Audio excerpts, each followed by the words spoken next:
जय हिंद। आज राजस्थान की इस वीर भूमि में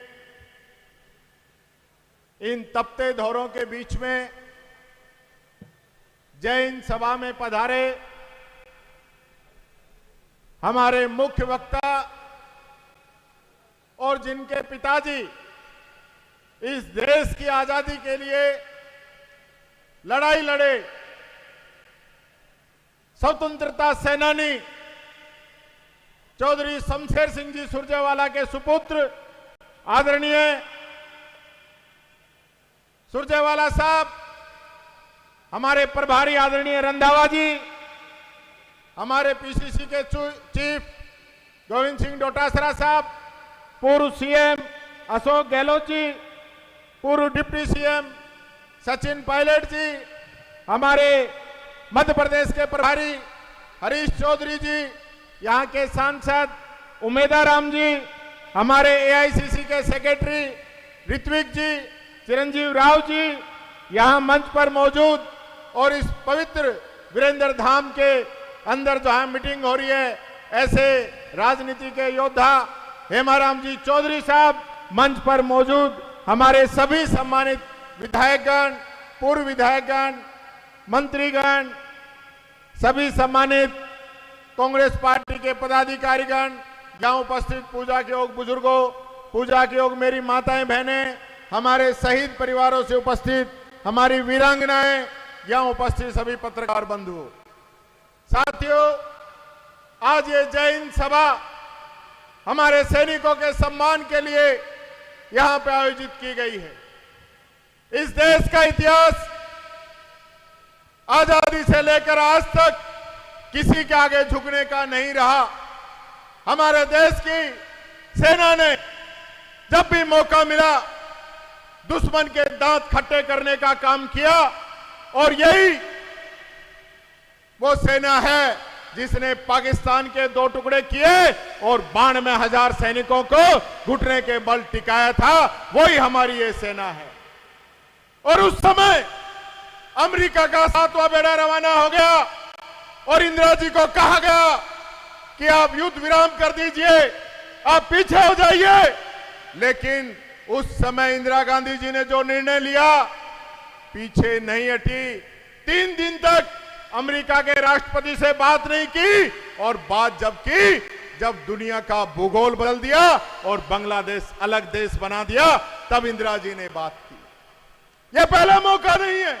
इससे पहले भी जब नेपा के समय में अरुणाचल प्रदेश के अंदर उसको मिलाने की बात थी, उस समय भी चीन ने राजीव गांधी जी को कहा था कि आप इसको अरुणाचल के अंदर मत मिलाइए, नहीं तो हम हमला करेंगे। राजीव गांधी जी झुके नहीं और उसको अरुणाचल प्रदेश का हिस्सा बनाया और चीन देखता रह गया। मुझे तो एक बात बड़ी तकलीफ देती है, आपके पसीने की गाड़ी कमाई से हमारे देश के प्रधानमंत्री विदेशों की यात्राएं कर रहे हैं। एक समय तो ऐसा आ गया था कि देश में कम रहते थे और विदेश के अंदर ज्यादा रहते थे। 89 देशों की यात्रा की है, 89। और जब आतंकवाद के खिलाफ हम लड़ाई लड़ने को खड़े हुए, तो 89 देशों में से एक भी देश हमारे साथ नहीं खड़ा था। ये इनकी विदेश नीति है, ये इनकी कूटनीति है। मैं पूछना चाहता हूं, और पाकिस्तान जैसा आतंकियों को पनाह देने वाला देश, उस देश के साथ चाइना, तुर्की और अजरबैजान जैसे देश आके खड़े हो गए, और हमारे साथ कोई नहीं खड़ा था। ये बात मैं कहना चाहूंगा।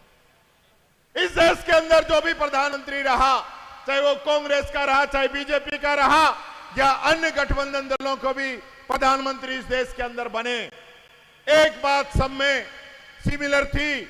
वो ये थी कि कश्मीर मुद्दे पे कोई तीसरा पंचायती नहीं करेगा। और यहां क्या हुआ? मोदी माय फ्रेंड ट्रम्प, क्या हुआ दोनों का? उसके आगे झुक गए। मैं देखता हूं आजकल सोशल मीडिया पे बहुत ज्यादा चल रहा है कि अरे डरेंदर, झुकना नहीं था। आज हमारी सेना तैयार खड़ी थी इनका इलाज करने के लिए। और ये जो पीओके का जो मसला चल रहा है ना, इसका खेल ही सिमटा देते। जहां निर्णय लेना था, जहां प्रधानमंत्री को निर्णय लेना था, वो निर्णय अमेरिका के राष्ट्रपति ट्रंप ले रहे हैं और मोदी जी इस सेना की वर्दी के अंदर फोटो लगा के वाई वाई लूट रहे हैं। अरे ये फोटो तो इस सेना की लगनी चाहिए थी, उन वीरों की लगनी चाहिए थी जो पाकिस्तान के अंदर घुस के मार के आए हैं। आपने तो एक निर्णय लेना था, उसमें भी आप सरेंडर हो गए और फोटो लगा रहे हो। ऐसा फोटो सेशन चल रहा है कि युद्ध सेना ने नहीं लड़ा, हमारे प्रधानमंत्री जी ने लड़ा है। साथियों, मैं एक बात आप लोगों से कहना चाहूंगा, ये वीरों की भूमि है राजस्थान। इस राजस्थान की भूमि में ऐसे ऐसे सूरमा पैदा हुए हैं जिसने इस राजस्थान का, इस हिंदुस्तान का सर कभी झुकने नहीं दिया, चाहे जान भले ही उन लोगों ने दे दी हो। आज जिन सैनिकों ने जान दी, उनके खिलाफ भारतीय जनता पार्टी के मंत्री, भारतीय जनता पार्टी के सांसद, भारतीय जनता पार्टी के डिप्टी सीएम किस प्रकार की बातें कर रही है, किस प्रकार की बातें कर रहे हैं लोग। ये कहते हैं कि पूरी सेना मोदी जी के चरणों में नतमस्तक है। ये कहते हैं कि जो 26 लोगों को जो वहां पे मारा था, उनकी वीरांगनाओं ने हिम्मत नहीं दिखाई, उनको सामने आ जाना चाहिए था। अरे मैं पूछता हूं, वो लोग पाकिस्तान से चलकर हमारी सीमा के अंदर कैसे आ गए? इस चीज का जवाब दीजिए बीजेपी वालों, तब मैं मानूंगा कि आप सही है या गलत है। आप बताइए, पहलगांव के अंदर वो आ गए, पुलवामा के अंदर 40 जवानों को मार के चले गए। इतना आरडीएक्स कहां से आया, आज तक आप पता नहीं लगा पाए। तो कब पता लगाओगे आप? देशभक्ति का सर्टिफिकेट बांटने का काम करते हो, एक उंगली नहीं कटी आज तक आप लोगों की। इसलिए मैं कहना चाहूंगा मेरे साथियों, ये सरकार दोगली सरकार है। ये आतंकियों पे कार्रवाई नहीं करना चाहती, ये सेना के हाथ बांध के रखना चाहती है। ऐसे आतंकी बार बार यहाँ हमारे देश के अंदर 10 हमले कर गए 10 साल के अंदर, और ये लोग चू तक नहीं बोलते, इनके कानों पे जू तक नहीं रेंगती है। तो काय के 56 इंच का सीना है क्या 56 का? मेरे को तो ये 36 का भी नहीं लग रहा। ये हालत इन लोगों की। और मैं कहना चाहूंगा, जो हमारे सैनिक शहीद हुए, क्या वो राजस्थान का सैनिक और हरियाणा का सैनिक अलग हो सकता है? अरे पहले तो अग्निवीर बना के इन लोगों को बांट दिया, और आज राज्यों की सरहद बनाकर आप इनके साथ कुठाराघात कर रहे हो। हरियाणा के अंदर 4 करोड़ का पैकेज और राजस्थान के अंदर 5 लाख का पैकेज। क्यों ये अंतर है?